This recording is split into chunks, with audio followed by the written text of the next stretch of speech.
Happy Friday, everybody, and welcome back to Brown Bag Bets, powered by BetSperts, where your daily dose of quick hit handicapping and sports betting picks. I'm Alex Christensen, and joining me, as always, for the third day in a row in blue, Mr. Andy Molitor. And because, there's honestly not that much sports going on, just, not to give it away, I got no tennis picks today. Third leg of the Triple Crown is tomorrow. Now, we don't have a Triple Crown contender, which I feel a little spoiled, Mike. I was going back and looking at history. I feel like in my lifetime, I've had a lot of Triple Crown contenders. I mean, only one, I think, finished it. But, I mean, is that necessarily true? Yeah, we had a lot of horses that were winning the Derby and then would come back and win the Preakness and fall apart in the Belmont for about a 10, 15-year stretch there in the 90s and early 2000s. American Pharoah finally broke through and won the Triple Crown. We've had one since then, so it's been a fun run up here through this process. Obviously, Justify got it done a couple years later, so we've had two of those Triple Crown winners, and it's nice to have that. But this specific 3-race sequence, at some point, I would love to go teach a college class around the betting aspects of what's happened because Rich Strike won the Derby. You have this just phenomenally long shot horse, crazy horse, 80-1, second longest in Derby history, wins. And then in the Preakness, every single horse at 20-1 or higher gets bet down because all the money just pours in publicly on the long shots. And all of a sudden, you get 5-1 on early voting. You get 4-5 on Epicenter. Like horses that should have been shorter prices didn't take money because no one wanted a long shot to win and not have a ticket on it. So absolutely wild aspect of how that betting has come in. And Saturday is going to be really interesting too, because now we're going to have Rich Strike back. Everyone who bet $10 and won 800 on him is going to bet him again, even though he's going to be 3-1 or 7-2 or whatever his price is. And we can go into that in a second. And you also have some long shots. Are they going to bet the long shots again? You're going to create value on horses like Mo Donegal, who's sitting at 5-2, which is a pretty fair price on him. Yeah, it's like the conversation we had. I believe it was Drew and I talked to you about the Derby last year when there was the threat of Mattress Mac coming in big on the not in the pre-tournament fixed price odds, but coming in real big, wiring money to the cage at Churchill and just screwing up the odds later in the day. It sounds like it was similar where you just had a lot of public money and people. It's not the same as the betting markets where these sports books have the option, or these trading rooms. If they take a shitload of money on a team and they think it's dumb because it's all public money, and they say the sharp money's on the other side, we don't care, we'll take a position here. They don't have to move the line, but like when a lot of money comes in, just the way that a pari-mutuel pool could, correct me if I'm wrong, the odds just move based on how much money is on each horse. So like public money can absolutely move these odds. Oh, 100%, and especially on big days when you have the most possible public money coming in on these racetracks. So Belmont Day, Preakness Day, obviously the Derby, Breeders' Cup are the big days when you see all this money just pour in from the public side. And this specific one's going to be really interesting to watch how it goes. I mean, you talked about how a sports book can take a side. Well, the racetrack just takes 15% and then pays out what's left to the winners. It's a great thing for the race book. But this is really interesting because when you talk in sports and you have data points, you talk about, overshifting the odds, the overreaction from week 1 to week 2 in the NFL. I mean, this is the ultimate overreaction here. You had 80-1 on Rich Strike, and he deserved to be 80-1 in the Derby based on the data points he had leading up. And now you're going to take 3-1 on the same horse in a race that is going to have less congestion, won't have the same pace to run into. It's wild to me, the drastic shift that you're seeing in Rich Strike's price. So what would you have Rich Strike at? And again, the Kentucky Derby was nuts, not only with how many horses there were, the pace it started out with early. We talked about on the show the day after, it felt like just the consummate horse betting experience for everybody that bet some of the favorites. They're all stacked up. All your tries, exactas are looking great around the corner. And then here comes this core horse zigzagging through. So, we're looking at 3.5-1 here. What would you have as a fair price? I wouldn't touch him at probably less than 15 or 20-1. Like for me, and this is the reason, you got 7 data points on Rich Strike, right? One of the 7 probably makes him around 4-1 or 5-1. That's the Derby, right? He needs to replicate that race to have a chance to win this race. His previous high buyer on dirt, which is a common thing that people look at, he ran a 102 in the Derby, which is a very good number. His previous high on dirt was 64. He improved 66% in the Derby over his previous high buyer. And so it's like, I get it. And maybe he replicates that race and maybe he wins. But if you take out his best and worst race, he's probably 40, 50 to 1 in this race.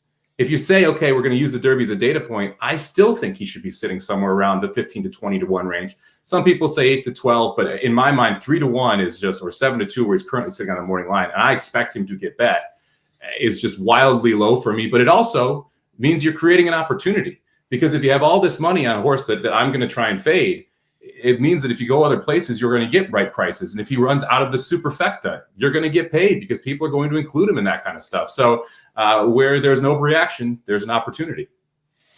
Yeah, I think a lot of people were quicker on the draw than I, and got some no Triple Crown winner bets when books left that up too late after he pulled out. I did. So I'm saying that's the only Belmont bet I have right now. Is the only thing I could find was just a Triple Crown winner, or the Derby winner will not win either of the other 2 races. And I got it. You know what? I'm gonna talking horse. I got it at 5 to 7. So I'm sitting on the field Strong. at 5 to 7 right. Couldn't get a lot on it, but I'm feeling good about that one. Is this? And we got talking a little off the air, and it's not always the case. In fact, I think it's very rarely the case. What's the race you're actually most looking forward to Saturday, as far as from a betting standpoint? Because I think there's, this is the one everybody focuses on. You're not going to find a ton of articles off of actual like horse racing sites giving you anything on the undercard. But is there one you're really excited to bet, and a horse you like to look at a price down low? So betting wise, I think the best race is the Jaipur. It's the 8th race. It's a grade 1 turf sprint for the boys. So there's a horse that is entered in Churchill and at Belmont. We don't know if he's going to run yet, but his name is Smoking Jay, the 10 horse. And he's sitting on, it could be Jay Cutler. It could be something else. But Smoking Jay is sitting on the morning line at 15 to 1. One of my favorite angles when I'm handicapping is looking for 4-year-olds that are second off the layoff, that run their best career race first time out as a 4-year-old. Horses don't fully mature into the late 3-year-old, early 4-year-old season. So you can see huge jumps from a talent perspective into that 4-year-old season. And then specifically the second start and third start off the layoff are very common progression angles where you're going to see the horse improve quite a bit. Smoking Jay ran really well first out as a 4-year-old. This is going to be second off the layoff. It's a 4-year-old. It's an aggressive placement. First time that they're going to put him up in a grade 1 level race. I love the confidence that they're showing if they do end up having him run there. So I'm hoping that Smoking Jay ships to New York and runs. If he doesn't, and this is a 13-horse field, you can go a couple different directions. But I also really like a horse named Gear Jockey, who's the 12 horse. There's quite a bit of pace in this race. He wants 6 furlongs. He ran last time at 5.5, couldn't quite get it done. He's sitting on the board at 6 to 1. So I still think there's some value in that race, even if Smoking Jay does scratch out. I like betting those races, especially if I'm just going to be. And there's there's a decent chance I'll be at Canterbury Sunday if the weather prevails. I get some baseball tickets tomorrow I got to take care of, but I think I might be at the track Sunday. I'm going to have to be betting all the other tracks as well too, but I have my TVG app. I can be betting on the phone for sure. And so I'm trying to pull up early lines on this. You can only get early lines on the actual Belmont Advanced, and they don't even really show you the pool. How does that work? So like, is it just really early morning lines is what they're putting up on, like, because it's a pari-mutuel lines they're putting up here, but they're just super early morning lines is what it is. Yeah, so every racetrack has a morning line odds maker, and their goal is to try and guess the odds that the horses will go off at. And so that's kind of where you see those morning lines come from. David Aragona does it for Naira, which is Belmont, and he does a wonderful job. So he's fairly accurate with his. There's some morning lines that aren't great. Generally, Saratoga, Aqueduct, and Belmont are pretty accurate. So the whole goal is to try and help the public with understanding what those off odds they're expecting it to go off at. Now, it's not who the morning line person would pick. It's what horse they think is going to get bet. And so it's important to kind of differentiate that, because a lot of times people are like, well, this is a terrible odds, but like they're trying to replicate what the horse would go off at. That's the goal. Now, Andy says he's going to the track on Sunday, but I probably just watched some horse racing all day today. Is there a race today that maybe we like? There must be something going on, right? At least one or two. Yeah, there's some fun races today. You've got, I think it's like 5 graded stakes today on Belmont's card. To me, the best race is the last race of the day, the 11th. It's the Grade 3 Intercontinental Stakes. It's actually the turf sprint for the fillies, just like we talked about the Jaipur last time. And there's a horse on the rail. Again, we're going to go back to this angle where I love that second off the layoff as a 4-year-old. Star Divine ran really well, lost by 2 lengths to Champanelli. Champanelli's a really good Wesley Ward filly sprinter. She's phenomenal, but that was Star Divine's first time off a layoff, first time out as a 4-year-old, and her numbers jumped significantly. If she improves off that race, she's going to be a real big threat, and you're getting 10-1 on her. So I love that price as well. From the other undercard races, you've got the True North, which it's a tough race to bet because you're sitting on morning line favorite at 2-5 at Jackie's Warrior. But it was an awesome race to watch because Jackie's Warrior is absolutely phenomenal when you get to see her go. So that's one that I would watch, but not necessarily bet. And then the undercard also has the 10th race, which is the New York Stakes. It's the only Grade 1 on today's card. It's for fillies going 1.25 miles. The 2-horse Regier is a horse that Peter Brandt paid multiple millions of dollars for to breed. And then he saw how well she was in training. He's like, we're going to run her anyway. So she came back. She won her first start in the Chad Brown barn. He's got 4 horses in here, Peter Brandt and Chad Brown together. I like Regier on top, but I think there's some value in the trifecta because the 1 horse, Flighty Lady, will be all alone on the lead. And she's sitting at 15-1 out of the Chad Brown barn. I think she holds on for a piece of this. And so I'm going to play the 2 Regier on top of the 1 and the 3 and see if we can get a 15-1 shot there in the try. It's really impressive how you remember all these names. It has to just be exhausting and confusing because they're not even like they're just normal words and phrases and stuff. Do you ever just feel insane? Oh, all the time. And I like this is easy right now because I've been talking about the Belmont Stakes and the undercards on both days for all week, right? If you ask me on if you watch the Magic Mike Show, do a podcast every week, I butcher the crap out of these horses' names all the time. I get their sex wrong sometimes because I'm handicapping 5 tracks a day. Right. And then picking out which sequences and which tracks I'm going to play. And so it all mixes together. But these big days, it's a lot easier because you know these horses, you've seen them run before, you talk about them quite a bit. So it's easier on these days. But man, on a random Wednesday, don't even ask. Yeah, there's more Chad Brown horses than there are not Chad Brown horses. There's only 7 in the damn race. Yep, he's firing 4 of them out there. I have no idea. So I just pulled up TVG. I have no idea if it's set to Central Time. Does the first race go off in 7 minutes or an hour and 7 minutes? Hour and 7 minutes. So first post today. So I got time. So you still got time. Yeah, you still got time. It's a full day of racing too. We got 11 today. We got 13 tomorrow. They're trying to find all kinds of fun way to take your money. So I think there's 5 daily doubles today into tomorrow. They've got a 2-day pick 6. So there's a 2-day pick 4. So there's a bunch of different gimmicky wagers too if you want to get involved in some fun stuff heading into Belmont or some of the other big races tomorrow. That's just wonderful to hear as someone that loves betting on horses. And I mean, you talked about we're not betting Rich Strike in the Belmont, but let's circle back. I mean, who do you like? Who are we betting? Do I just take every other horse? Well, I like Mo Donegal at 5-2. I think that actually is a pretty fair price on Mo Donegal when you get down to it. The Wood Memorial has come back as a wonderful race. Early voting ends up winning the Preakness, was able to go gate to wire there. Mo Donegal ran down early voting in a very fast time in that Wood Memorial. I think Mo Donegal this is going to set up very similarly. We the People is going to be alone on the lead. And We the People scares me. I mean, because gate to wire is something that happens quite a bit in the Belmont. You generally want to be a little more forwardly placed. And there really isn't anyone to push We the People. So We the People should be out front. I think Mo Donegal is just a better horse. Todd Pletcher is a wonderful trainer specifically for the Belmont. He said this was his Belmont horse the whole time. Mo Donegal, son of Uncle Mo, very good at 1.5 miles, so should absolutely love every bit of this distance. And I think they're going to go a little bit slower, which means that Mo Donegal will be a little bit closer to the pace. And again, you go back to that Wood. Early voting had an easy lead, and Mo Donegal was able to run him down in 1.25 miles. You give him this extra, 1.8 miles. You give him this extra distance, I think he's going to be able to get the job done in 1.5 miles. I do like a couple prices underneath, though. I think We the People makes a ton of sense underneath. I'm going to put Skippy Longstocking, the 2-horse, at 20-1 in my tries and my supers. I don't think he's got a good shot at winning the race. But if you go back and you watch the Preakness, he was 4 wide on the first turn. He was hung 3 wide on the second turn, ends up running a good 5th anyway. And he is the horse that I think has the next most tactical speed. So he's going to sit right behind We the People. And as long as he just stay a length behind We the People, he makes a ton of sense sitting in that 3rd or 4th spot in the super. And then I also like Creative Minister sitting on the board at 6-1, the 5-horse a little bit too.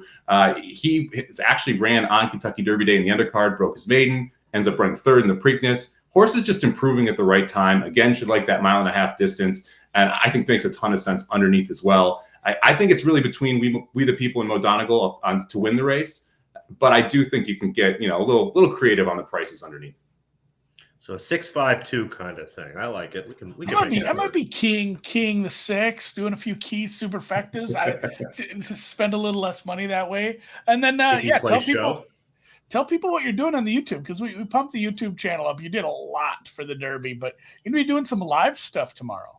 Yeah, we're having a lot of fun on the YouTube. So we really got serious about it at Breeders' Cup last year, but we were putting out videos pretty much every single day with different content around general horse racing. So I put up handicapping videos around trip handicapping and horses that I'm stabling up that I want to bet next out. We've got videos of capsules for every Belmont contender if you kind of want to learn what we think of them, how they got there.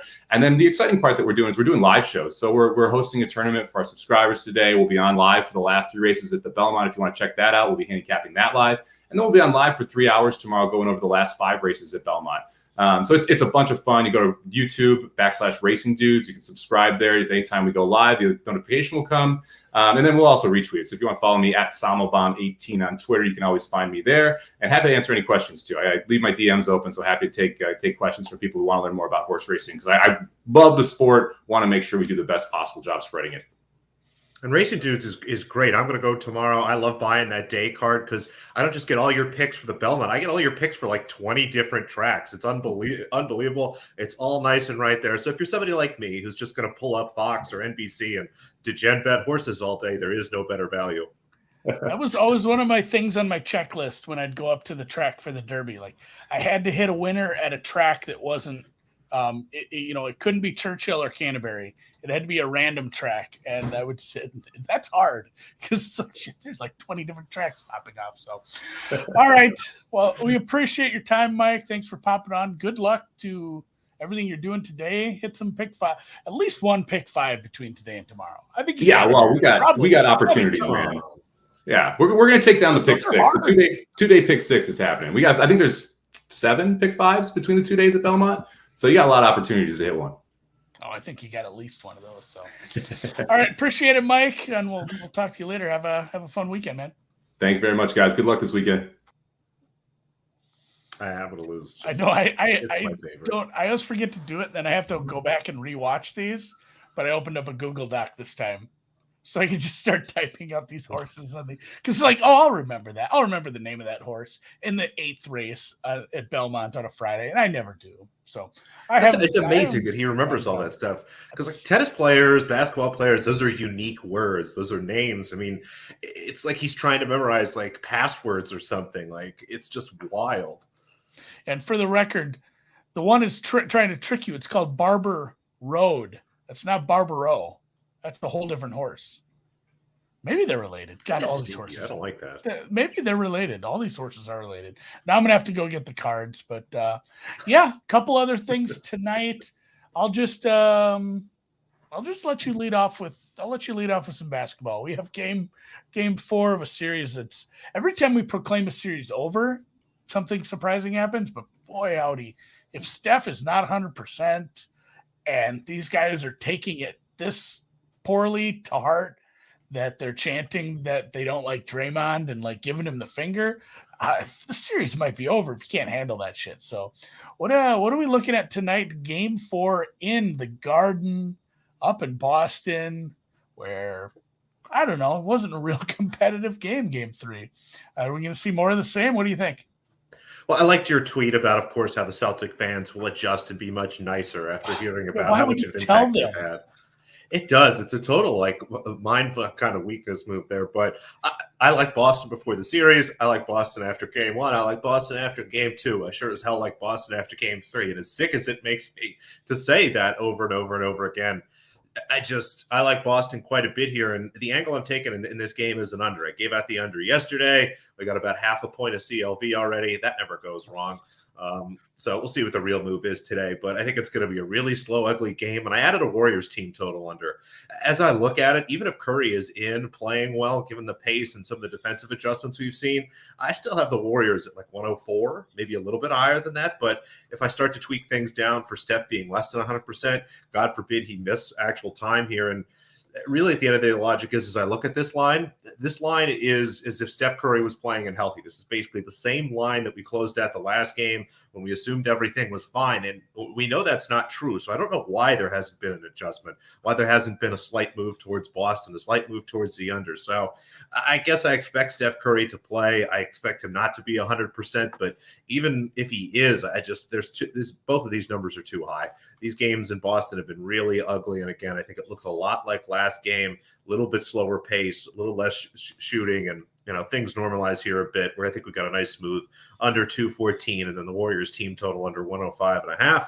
And not that I want Steph to get hurt, but if things do look worse, these numbers are going to move in our favor in a big way. So try to get ahead of it. I was a little surprised how things went, and honestly, it was a weird game how it turned out. Like it was a dead nut over.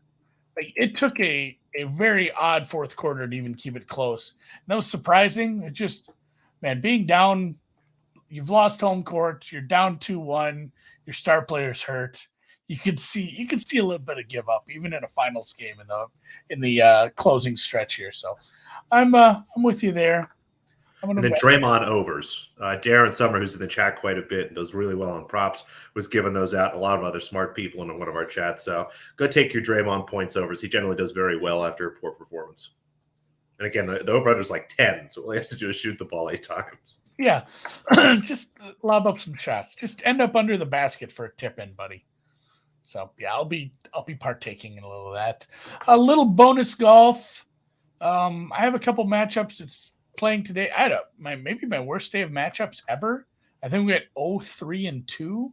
The two draws pushes were leading. I couldn't even get wins out of those. It was rough, but the way things are tracking, my full tournament plays, a bunch of them are going to settle up with the cut here, either with my guy or another guy or both guys missing the cut. It's trending towards +1, decent chance it ends up towards +2. Yeah, and Alex Smalley, love it, little known golfer. He is 6 under. He went 3 under today again. He is 1 stroke off the lead, and he was 175-1 before this tournament started. Ask me how I know, because we are sitting on a very small ticket, a very small ticket on Alex Smalley. A Smalley ticket. Would that be sweet to see one of these long shots that I put in every week? It's nice to see him compete. Other outrights doing all right. Shane Lowry's 4 back. Kirk is 6 back. Like, not dead, but it'd be awful nice to see. Neither of those men have golfed today. If they could end up at 4 or 5 under after the end of the day, would be good. But for today, I have one that starts in about an hour. It is my guy, Luke Donald. Is this who I went with? Yeah, Luke Donald over Chuck Hoffman. Charlie Hoffman, again, he has the tools in the bag. We saw a half-decent round yesterday, but, man, I just can't expect. It's like what we talked about with the data points with Somich brought up. There's just so many data points pointing to Charlie Hoffman not being that good at golf anymore. So it's kind of a no-brainer price for me. I can't quite make sense of this one. I have a lot bigger. Again, the tee times are 12:33 for Hoffman and 12:55 for Luke Donald. That's East Coast time. So that will start. Actually, probably only got about 40 minutes before Hoffman tees off. So that'll come off the board here soon. That's just my one afternoon play for today. One bullet. That's all you need. Man with the golden golf pick. Finger. He's the man. No tennis because we're at the end of the week. They're all happening matches. right now. Yeah, and they're all happening. No odds. Nothing. It's a bummer. We'll see. I mean, we have a Harriet Dart risk over that looks like it's going to be okay. I'll tweet some stuff out if there's anything this weekend. Yeah, but it's just been really kind of a slow week, and we'll get back into it next week with a little more grass tennis. It's just nice that it stopped raining. Maybe Twins. I'm going to bet the Twins tomorrow because if it doesn't rain, I'll be at the game. But I might just bet they're over again. Like they hit the shit out of who's that? Cole Garrett. Why can't they? Why can't they do? Why can't they do that to everybody? The offense is kind of clicking. Here's a question. Hey Andy, what do you think about books creating matchups with guys that aren't playing together at the same tee time? I don't mind. They usually keep it pretty close. Obviously full tournament matchups, it can be full ass difference where they'll have an AM guy versus a PM guy, which sometimes you can take advantage of if you're giving, the AM PM wave a quarter stroke bump. Sometimes that makes a difference in some of those with your pricing, but for the most part, they seem to keep it fairly close with these daily matchups, but it's a bit annoying that I have to figure out like which one of these guys starts first. For the most part, here he says, it seems like the guy teeing off earlier seems to beat the guy teeing off later in the day. No idea. For the most part, I'm wondering, and if maybe a Fran Millionaire can tell us where they're betting, it'd be cool. I'd like to see what's getting put up. But we used to have a lot of those at something called Five Dimes, where they would offer these full tournament matchups, and it would be a person who's starting at 8 a.m. versus someone who's teeing off at 3 p.m. And for some reason, they would always offer a round one matchup to go with it. So you'd have a split tee time day one matchup. And sometimes there was like, hey, it's going to be soft and wet in the morning and easy to play. And it's going to be windy as fuck at 3 p.m. And there might be a 2-stroke difference between these, the average rounds. And when like the one time there's 15 of them, I just bet them blindly. It went like 10 and 5. Like I didn't look at prices. Right. I just bet them all. I'm like, because it was definitely a week where it was like, oh my God, it's gonna be so windy this afternoon. Like this is stupid. So that's why the LIV has got the shotgun start, guys. Dan brings it up right now. You take away the wave advantage. So I'm gonna have to poke around. I mostly shop my matchups at Bet Online, Low Vig, and Bookmaker, but be interesting to see if some of them are putting some real weird ass ones out with the split tee times like that, because that's something you can take advantage of. I can dig it. And that's it for the week. We're gonna go have a weekend. Hopefully the weather's nice. I want to go to the track Sunday if it's nice. There's nothing better than going. I love my children. Love family day. But man, going to the track without the kids is going to be so much better. Like we found that out when we went out to the Breeders' Cup. Like, oh, this is nice. Yeah, it is. So good luck to everybody all weekend, betting everything you do, doing everything you do. Give it a thumbs up in the YouTube, and have a great one. See you guys.